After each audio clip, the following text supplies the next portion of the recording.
2 Timóteo, capítulo 3, versículo 1 diz: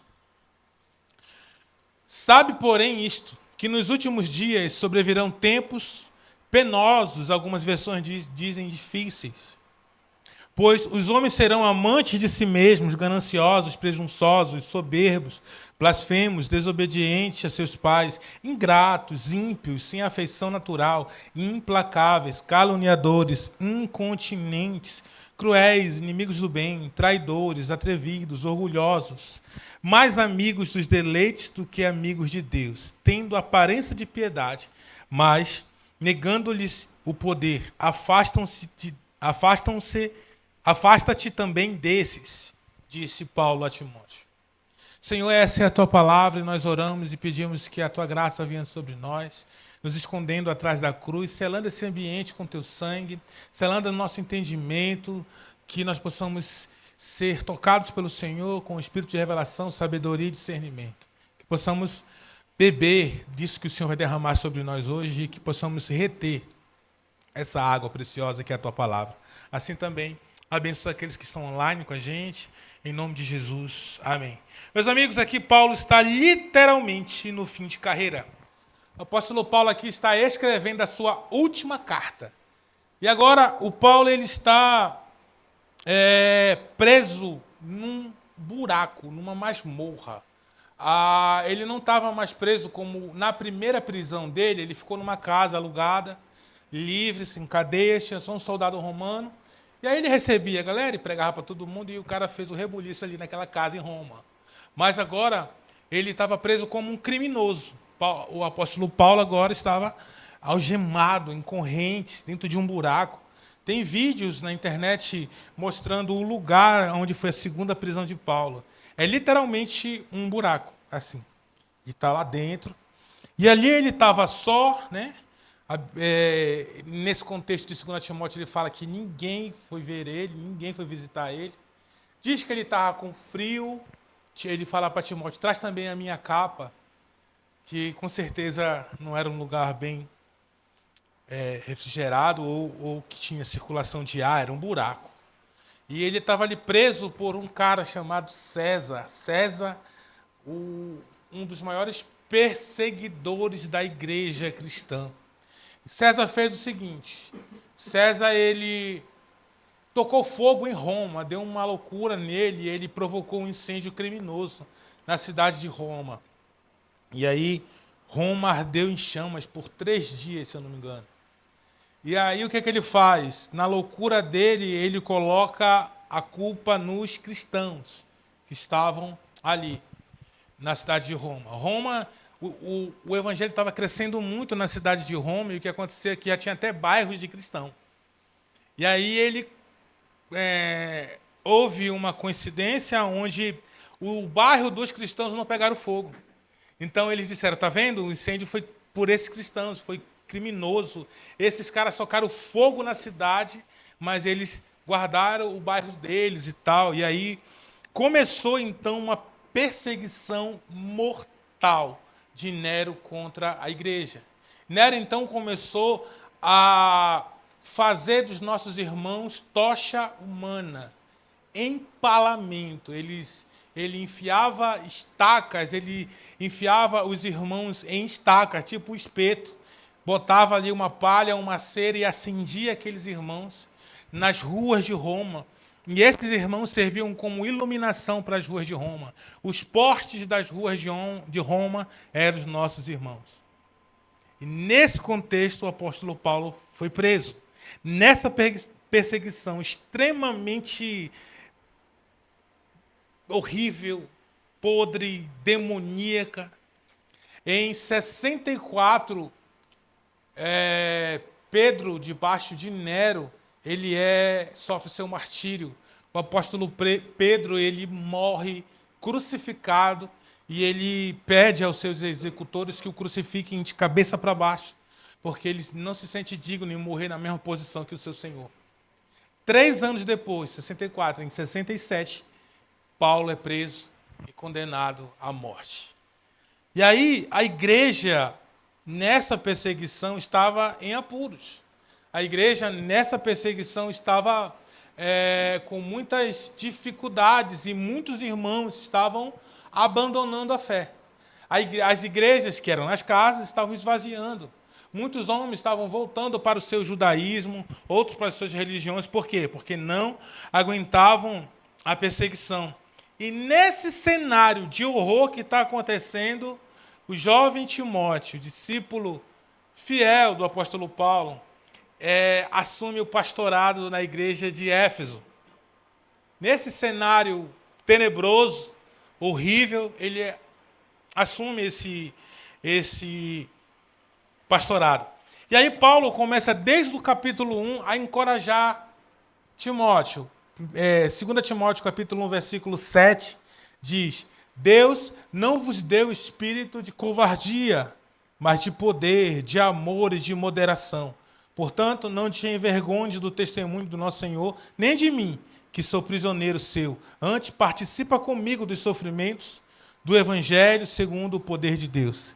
Paulo estava dizendo para Timóteo: filho, segura a pressão. Filho, te segura que não vai ser fácil.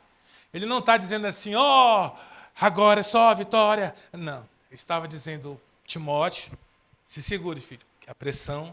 Né? E ele começa a dizer, olha, não te envergonhes, Deus não te deu espírito de covardia. Quando você vê um não temas na Bíblia, fique assegurado que o que vem depois é propício para dar temor. E aí, no capítulo 2, Paulo dá outra palavra para Timóteo. 2 Timóteo 2,15, ele fala: procura apresentar-te diante de Deus aprovado, como obreiro, que não tem nada do que se envergonhar, que maneja bem a palavra da verdade. Ele está falando, te mantém padrão.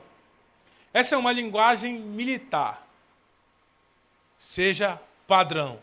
O que é padrão? Quando um soldado vai se apresentar, ele tem que estar padrão. Seu fardamento padrão, sua barba, corte de cabelo, aqui alinhadinho, aqui assim, seu boot bem engraxadinho, suas armas bem aptas a qualquer coisa, a farda, não sei o que, tal, disposto, e tem que estar padrão.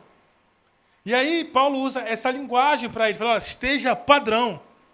E aí, depois que ele dá esses conselhos, ele volta para aquela lista que lemos no começo, que ele fala, olha, os homens serão desobedientes, ingratos, presunçosos, soberbos, blasfêmio, sem afeição natural, implacáveis, caluniadores. Aí ele começa a falar, olha, esse povo aí, meu irmão, é difícil.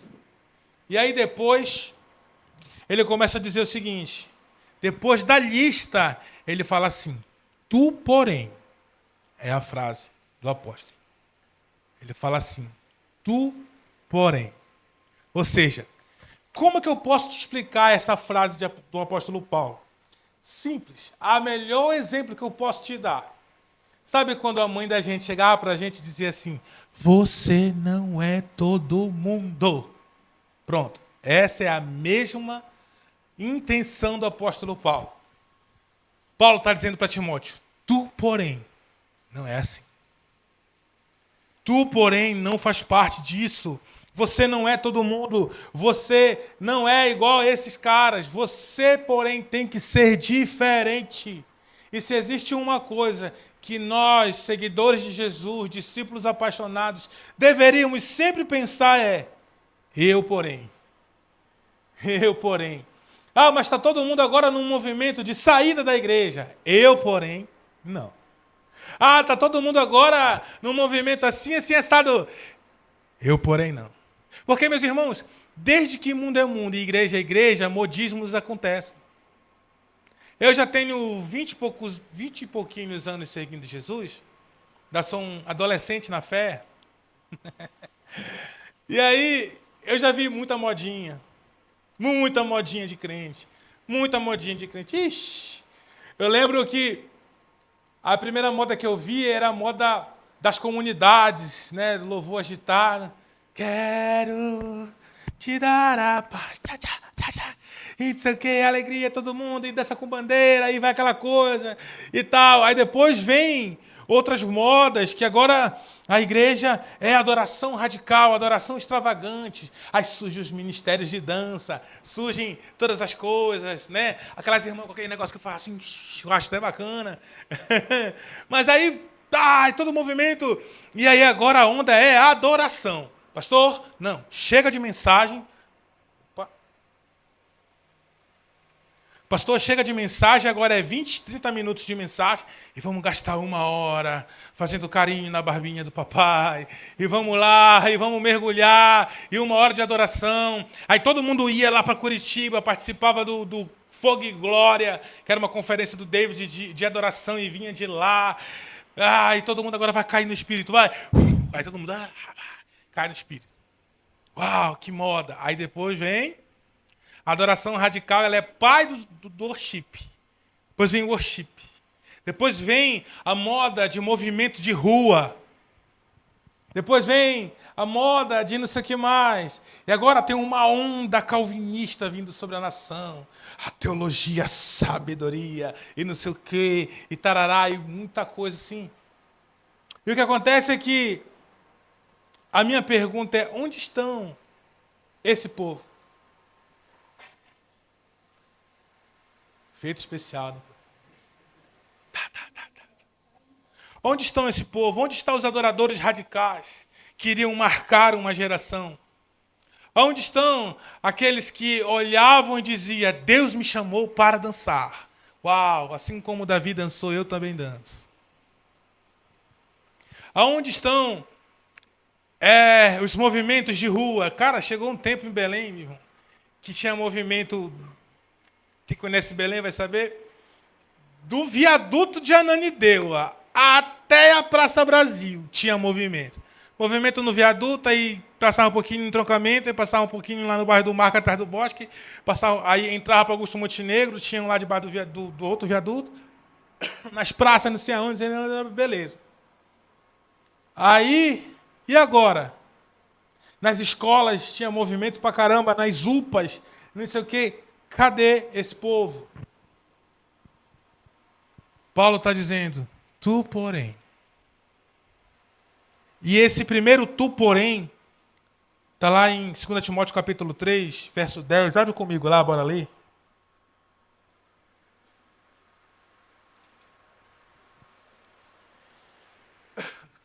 Bugou aqui, hein? Vamos lá. Tu, porém, tens observado a minha doutrina. 2 Timóteo, capítulo 3, versículo 10. Eu acho que eu falei primeiro, me perdoe. 2 Timóteo, capítulo 3, versículo 10. Nós vamos ler 2 Timóteo. 2 Timóteo 3,10 diz, tu, porém, tens observado a minha doutrina, procedimento, intenção, fé, longanimidade, amor e perseverança. As minhas perseguições e aflições, as quais eu sofri em Antioquia, em Icônio e em Listra, quantas perseguições que suportei. E de todas que o Senhor me livrou. Na verdade, todos quem querem viver plenamente em Cristo Jesus padecerão perseguições. Homens maus e impostores irão de mal a pior, enganando e sendo enganados. Tu, porém, permanece naquilo que aprendeste. Primeira coisa que Paulo está dizendo para ele aqui, ele está falando de manter-se íntegro ao chamado que recebeu. De manter-se firme naquilo que você carrega. E aí Paulo falando, olha, você viu a minha doutrina, você viu o meu procedimento, você viu a minha intenção, você viu a minha fé, você viu a minha paciência, você viu o meu amor e você viu a minha perseverança. Você viu de perto todas essas coisas. E aí ele cita 3 cidades na qual foi bem perseguido, foi bem injuriado, foi bem... Então Paulo está dizendo, olha, que você precisa, filho, manter-se íntegro e fiel àquilo que Deus te entregou. Integridade não fala só de ser alguém que não se contamina, mas integridade fala de integralidade, de completude, de completo, de viver completamente, inteiro. E aí, a pior coisa que pode acontecer na vida de um crente se chama comparação. A comparação, ela é um câncer devorador de crente. Por quê? Porque nem todo mundo, ou quase ninguém, vai fazer a mesma coisa. Deixa eu te falar, em uma igreja, quer seja pequena, ou médio porte, ou grande, somente 3 a 5% vai servir no altar, meu. Se todo mundo for cacique, quem vai ser índio, meu irmão? Então agora o cristão, ele colocou na cabeça dele que servir a Deus é ou ele prega, ou ele toca e canta, ou ele é da recepção, ou ele dança, ou ele é da mídia. Esse é o ministério quíntuple da igreja atual. Porque se ele não faz nada disso, eu me sinto deslocado na minha igreja local. Eu me sinto um imprestável, um inútil. Porque eu não estou liderando, porque eu não estou pregando, porque eu não estou. Só que, meu irmão, deixa eu te falar uma coisa. A comparação foi o que fez Israel padecer diante de Deus. O Israel olhou para as outras nações e falou assim, todo mundo tem um rei. Por que a gente não tem um rei? A gente tem que ter um rei também, todo mundo tem um rei. Só que todo mundo tinha um rei, mas não tinha o Deus. Israel tinha Deus, mas não tinha rei. Então agora vamos rejeitar a autoridade de Deus na nossa vida. E vamos agora ter um rei para nós. Escolhe quem? Saul. Que bênção. Você pensa? Então, se eu chegar com qualquer um de vocês e perguntar hoje à noite aqui assim, quem quer ser liderado por Deus? Deus ser o teu líder, o teu pastor, o teu patrão.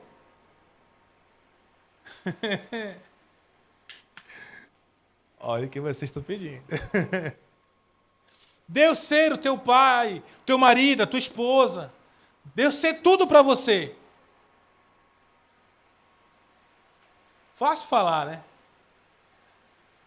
É a musiquinha, seja tudo em mim, seja tudo em mim. Mas na hora de escolher quem eu vou namorar, eu que escolho, Deus, tu não. Na hora de escolher o que eu tenho que fazer com as minhas finanças, o Senhor conhece a mente, que o Senhor deixa. E aí, cara, a gente vai fazendo isso em comparação, e eu quero ser igual ao fulano, eu quero ter o chamado do ciclano, eu quero fluir igual ao Beltrano, eu quero carregar algo que o fulano tem, isso e aquilo. Só que deixa eu te falar algo, enquanto você foca naquilo que é dos outros, você perde o que é seu. Você perde o que Deus te deu. Sabe, quando a gente começa a idealizar, e existe uma loucura no nosso meio, no meio cristão, que é, eu preciso descobrir o meu chamado.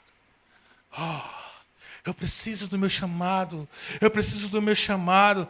Eu lembro, uma vez, eu encontrei com um jovem, eu estava ministrando em um lugar, aí fim de culto ele me chamou. E é sempre assim, né? Você vai ministrar em algum lugar, sendo pastor de fora, aí vem uma galera falar contigo. Por quê? Aprenda isso. Se um dia Deus te levar para pregar em outro lugar, a primeira pergunta que você vai fazer quando te procurarem depois do altar, você vai dizer o seguinte, o que o teu pastor te disse? Essa é a primeira pergunta. Porque todo mundo vem querendo validar alguma coisa. Pastor, o que o senhor acha? Pastor, aí começa. Mas o que a tua configuração atual está dizendo? O que o teu pastor está dizendo? O que a tua igreja está falando? O que a tua comunidade diz sobre você? Você entende? Então, por exemplo, o cara chegou para mim e falou assim, pastor, eu quero voltar para o meu chamado, para viver o meu ministério. Aí eu, já sabendo disso, falei, qual é o teu ministério, mano? Aí ele falou, sou baterista. Falei, ai, meu Deus. Aí eu fiz uma pergunta ousada. Como eu não era de lá mesmo, então eu só podia jogar granada e sair fora, né? Eu falei assim, então qual é o teu pecado? Ele falou, como assim? Eu falei, porque se tu quer voltar ao teu ministério, é porque um pecado te afastou do teu ministério. Qual é o teu pecado? Ele, pastor, que pergunta é essa? Eu falei, que pergunta é essa? É você que está me fazendo isso. E aí eu falei, tu acha, de verdade, Jesus morreu na cruz para tu tocar bateria, bicho?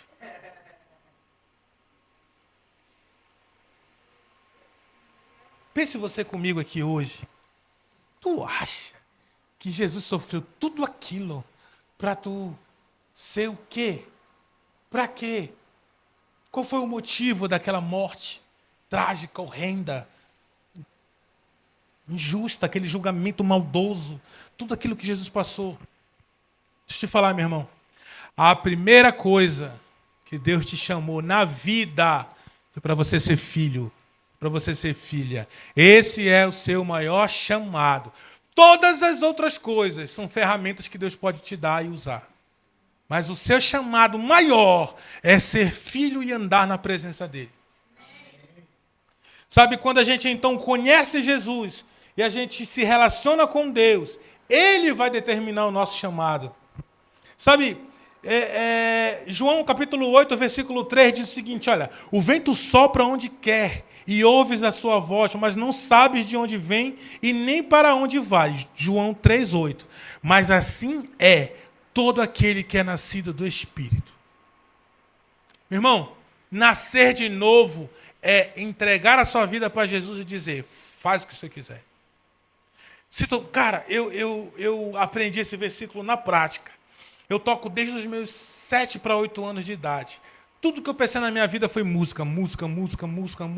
E eu pensei assim, uma hora ou outra essa peste vai dar certo.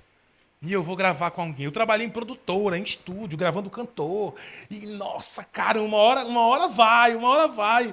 E aí, do nada, eu comecei a pregar para um bando de jovens da minha igreja. E aí, comecei a pregar para eles, porque eu achava a pregação que era para eles muito fraquinha. Eu falei, então, eu vou fazer uma pregação para quebrar esses caras. Aí eu comecei a ler a Bíblia. Do nada, no ano de 2010...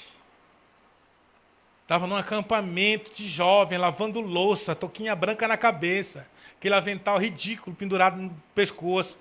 Estou lá numa panela de gordura desse tamanho, limpando com a mão aquela gordura. Aí alguém chega e diz assim, Tom, para te ir lá no salão com a Rosário. Eu falei, ela anda com Deus, né? O cara falou, vai lá com ela. Eu falei, talvez ela saiba de umas coisas aí que, né? Fui lá, e eu lembro do gesto, ela olhou para mim e falou assim, hoje Deus troca o teu ministério. Ela falou para mim. Eu falei, como assim? Está te dando palavra. Eu fiquei, uau, que legal. Irmão, e eu comecei a pensar nisso, e Deus começou a me ensinar no meu coração. Você quer fazer o que você quer? Você quer fazer o que eu quero? Porque isso é alguém que é nascido do Espírito. Se você nasceu de novo, você tem que se deixar ser tomado pela mão. Eu nunca imaginei sair da minha cidade, meus amigos. Nunca imaginei sair do meu bairrozinho, bairro do Marco, bonitinho, lá, filezinho. Nunca imaginei. E aí, isso aqui, quando eu disse sim para ele me tomou pela mão, ele começou a me levar a lugares, começou a me levar a fazer coisas, a ter um estilo de vida que eu jamais imaginei ter. E aí a gente fica nisso, eu quero isso, aquilo, o outro. E o que Paulo está dizendo para o Timóteo é, tu, porém, fica naquilo que tu aprendeu. Fica naquilo que eu te dei, fica naquilo que eu te capacitei, fica naquilo que eu te coloquei. Sabe o que a gente faz? Tudo menos ficar naquilo que Deus nos deu. Pensa você aí no seu lugar, no que Deus falou que você serviria a Ele. Em que Deus falou que você serviria a Ele? Eu sei que você já pensou, agora eu te pergunto, o que tu está fazendo para isso acontecer?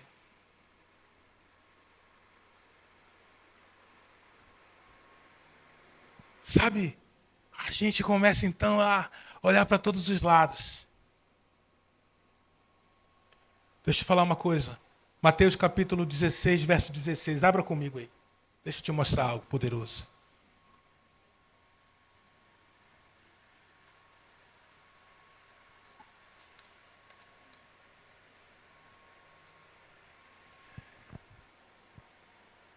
Segura, bora. Mateus 16, 16 diz, e Simão Pedro disse, tu és o Cristo, o Filho do Deus vivo. Ao que Jesus lhe afirmou, abençoado és tu, filho de Simão, pois não foi... abençoado és tu, Simão, filho de Jonas, pois não foi revelado a ti por carne ou por sangue, mas pelo meu Pai que está no céu. Da mesma maneira eu te digo, tu és Pedro, e sobre esta pedra edificarei a minha igreja, e as portas do inferno não prevalecerão contra ela. Cara, esse verso tem tanta riqueza, mas eu vou usar só isso aqui. Jesus está dizendo que a afirmação de Pedro aconteceu debaixo de uma revelação do Espírito Santo. Jesus está dizendo o seguinte, aquilo que você falou, que eu sou o Cristo, que eu sou o Filho de Deus, foi te revelado pelo Pai. Aquilo que você está dizendo foi te revelado pelo Pai. Só que no verso 18 ele fala assim: da mesma maneira eu te digo, tu és Pedro. Que maneira? Revelação. Jesus está dizendo, assim como tu recebeste uma revelação do céu e falaste para mim, assim eu recebo uma revelação do céu e digo para ti que tu és Pedro. E sobre essa pedra eu edificarei minha igreja e as portas do inferno não prevalecerão. O que esse verso quer dizer? Quer dizer simplesmente o seguinte: você teve uma revelação e você disse que eu sou Cristo. Essa revelação que te abriu os olhos é a mesma revelação que mostra quem tu és, mostra a tua identidade. A mesma revelação que você tem em Cristo de quem Ele é, Cristo então traz para você uma revelação de quem você é. À medida que você conhece a Jesus, Deus vai te revelar para você mesmo. Você só vai se conhecer e conhecer o seu chamado e conhecer profundamente aquilo que Deus tem para a sua vida quando você conhecer mais a Jesus. Então qual é a meta? É ser filho. Qual é a meta? É mergulhar no relacionamento. Qual é a meta? Qual é aquilo que você tem que fazer? Tu, porém, fica naquilo que aprendeste. Cara, não tem nada mais precioso para a gente, que a gente tem que gastar a nossa vida, correr atrás, trabalhar, lutar. Ouça e obedeça o teu Pai do céu. Conheça quem é Jesus de verdade. Sabe, saiba quem é Jesus. Conheça, não de forma superficial, não de forma religiosa. Irmão, fizeram uma pesquisa, não sei quem foi, eu não sei se é 60 ou 70, mas é muito mais de 50% dos cristãos brasileiros não conhecem a Bíblia. É terrível. É terrível. Deus não morreu à toa por você. Sabe, tudo que você tem que fazer é ser um caçador de Deus. É ser alguém que persegue o conhecimento do santo. É alguém que persegue a presença de Jesus. É alguém que vive focado nisso. Por quê? Porque você só vai entrar naquilo que Deus tem para você quando primeiro você conhecer o Deus que te salvou. Quando você conhecer Jesus de verdade. Quando você for profundo nele. Irmão, deixa eu te falar.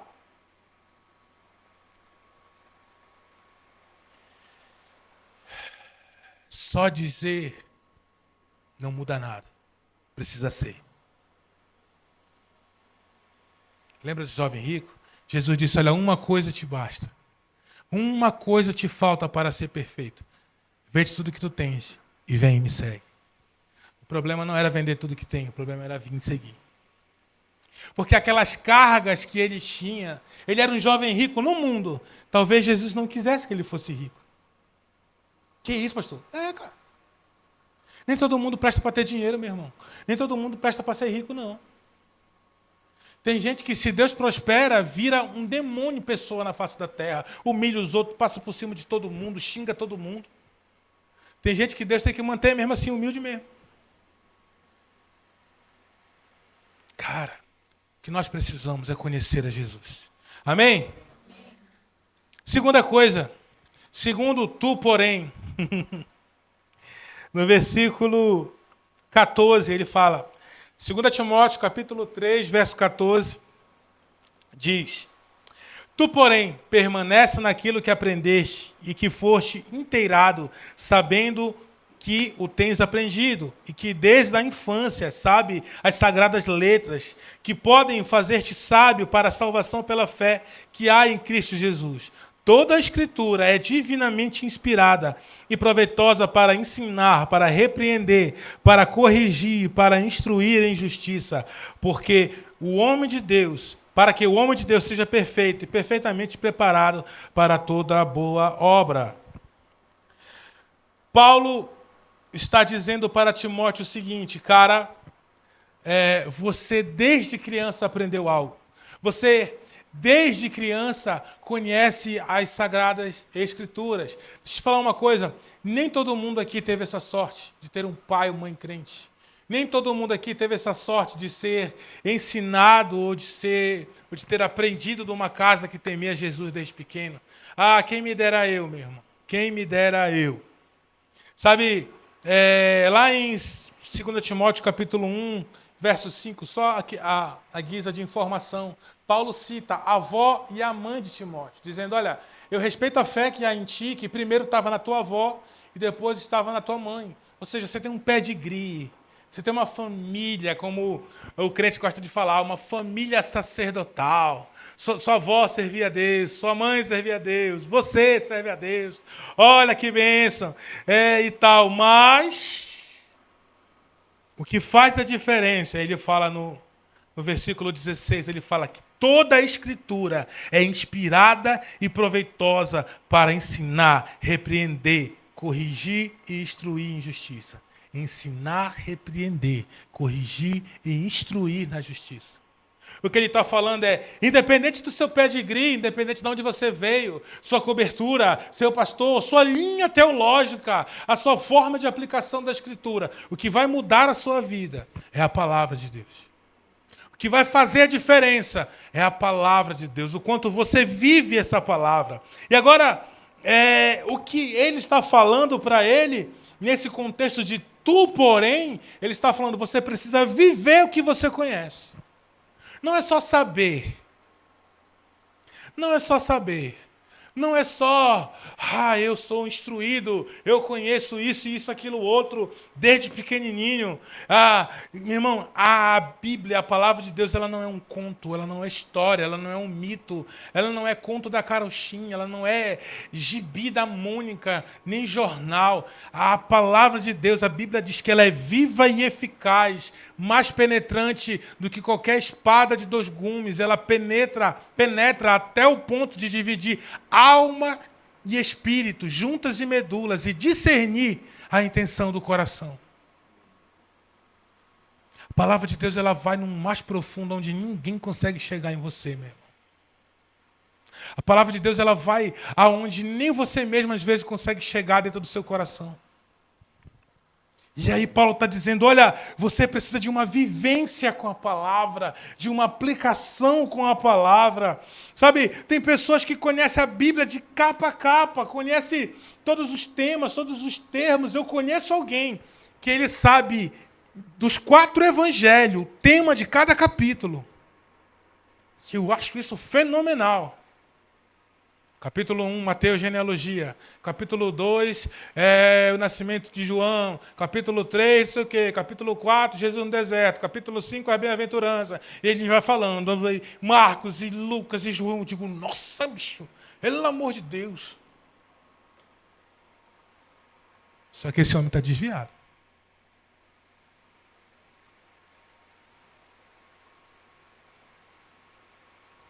Meus amigos, adianta amar sem expressar? Adianta dizer e não fazer? Adianta conhecer e não viver? Eu prefiro que você conheça 5 versículos, mas viva ele na íntegra, do que conhecer a Bíblia toda e rejeitar a presença do Senhor Jesus. Por isso que eu digo que tem alguma coisa errada com o nosso evangelho. Quantas pessoas conhecem os princípios de relacionamento do Senhor, mas mesmo assim não casam de acordo com a palavra? Quantas pessoas conhecem os princípios de finanças, mas mesmo assim são homens e mulheres completamente avarentos e orgulhosos e amantes de mamon? Quantas pessoas conhecem a presença, o nome de Jesus, o poder que há no sangue, mas são preguiçosos, não buscam ao Senhor, não se entregam à leitura, não se entregam à oração? Não adianta dizer que ama, mas não viver o evangelho. Não adianta a gente dizer, somos uma igreja de verdade e amor, mas a verdade e amor não habitarem em nosso coração. Não adianta. Testemunhar de Cristo, meus amigos, vai além de sentimentos. Tem gente que diz que ama Jesus com tanta veemência, mas está indo para a condenação eterna. Se ama Jesus, então cadê a sua oração de manhã, cara? Se ama Jesus, cadê a sua vida devota na palavra? Se ama Jesus, cadê os seus joelhos dobrados? Se ama Jesus, cadê a sua vida? A Bíblia diz, que enchei-vos do Espírito Santo, como? Falando entre vós salmos, hinos, cânticos espirituais. Mas o que sai de nossas bocas?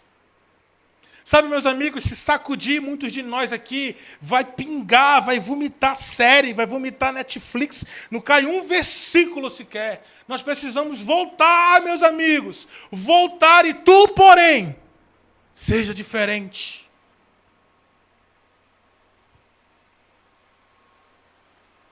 Abram suas Bíblias comigo em Mateus capítulo 10 e eu encerro com isso. Mateus capítulo 10, verso 32.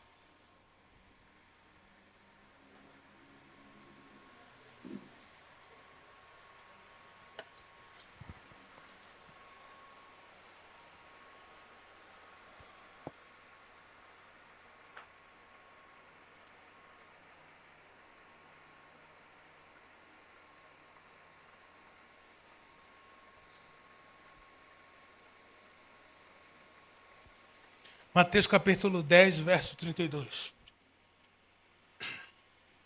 A palavra de Deus nos diz o seguinte: portanto, todo aquele que me confessar diante dos homens, eu também o confessarei diante de meu Pai que está nos céus. Mas todo aquele que me negar diante dos homens, também eu negarei diante do meu Pai que está nos céus. E a gente pega esse versículo e começa a dizer: você já confessou Jesus como seu Senhor e Salvador? Você já veio aqui na frente, levantou a sua mão e disse: eu entrego a minha vida e faço de Jesus. Cara, deixa eu te falar, esse versículo não está falando disso. Até porque a confissão pública de Cristo Jesus, ela tem menos de 200 anos. Começou com Charles Finney, depois Billy Graham aperfeiçoou isso. Mas o que era agora a confissão pública que eu sou de Cristo? Eu começava a andar com os que andam com Jesus e falar de Jesus a todos. Isso era a confissão pública. Isso era o que os apóstolos faziam. Quando você vê, Pedro pregou e mais de 3.000 almas foi acrescentada à comunidade dos apóstolos. Ou seja, do dia para a noite começou a andar com Pedro 3.000 pessoas. E depois com mais 4.000 pessoas. O que acontece é que confessar a Jesus diante dos homens é o seu estilo de vida, mostrar que você é crente. Se a pessoa... eu sou de Cristo, beleza, mas se alguém chegar na tua casa lá às 7 da manhã, você está orando? Alguém te pega na tua casa com Bíblia na mão, com lágrima nos olhos, com louvor, adoração?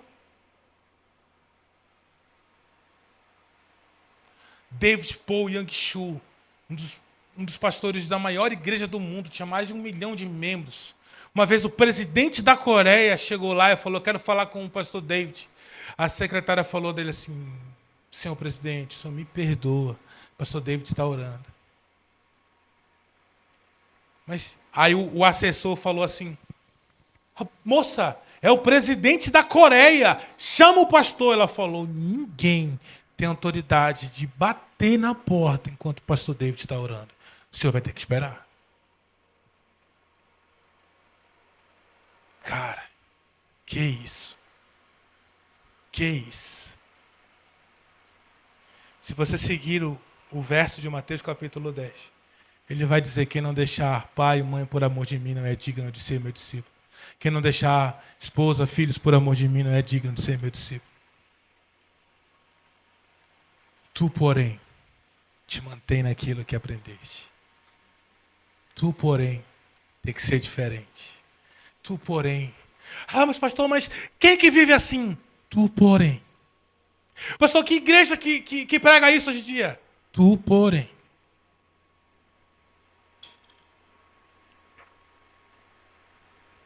Mas eu tenho que deixar...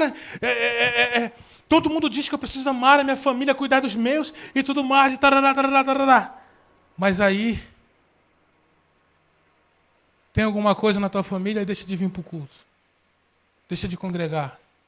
Deixa de estar assim assado porque eu tenho que estar com a minha família. Cuidado. Você pode estar colocando a sua família na frente de Jesus. Estou falando para você não amar seus pais. Estou falando isso. Mas ame menos. A diferença não são os nossos amores mundanos. A diferença é o nosso pouco amor ao Senhor. Cara, para eu vencer os outros amores, eu preciso só amar mais o Senhor do que todas as coisas.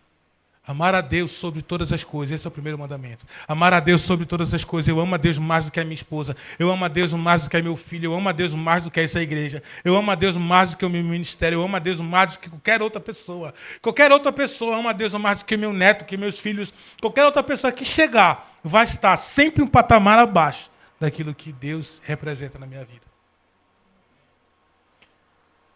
Martinho Lutero escreveu um hino que o Fernandinho cantou. E o hino diz: se tenho que perder filhos, bem, mulher, não posso e não vou perder a tua fidelidade. Deus acima de todas as coisas. Tu, porém,